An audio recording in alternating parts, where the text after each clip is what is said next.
väikeseks kommentaariks esimese ülipõneva mängu, ülipingelise mängu kaotanud Kehra peatreener Jüri Lepp, et tahaksin kõigepealt tänada, tõesti ma usun väga paljude pealtvaatajate nimel, võin seda öelda, ühe aegade huvitavama seeria alguse mängu eest, aga kahjuks jäi täna väikene kröömikene puudu, kus kohast võiksite leida teiseks mänguks Põlvas reedel selle natukese, mis tooks seeria jälle rõõmsamalt Kehrasse tagasi.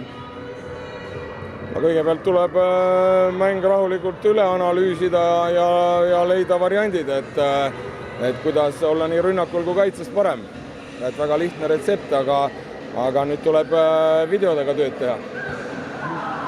Kas oli täna Põlva poolt ka mingeid üllatusi, millele nüüd just mängujärgses analüüsis tõenäoliselt rohkem tähelepanu pöörata? No eks Põlva on mänginud siin kaitses nii erinevaid mänge meie vastu ja ühe korra nad kogemata proovisid teise koosseisuga meie vastu 6-0 mängida ja läks õnneks ja nüüd nad on siis selle peale läinud. Eks meil oli vaja siin nii mõlemaks kaitseks valmistuda, nii 5-1 kui 6-0-ks. Aga ma isiklikult arvasin, et nad 6-0 mängivad.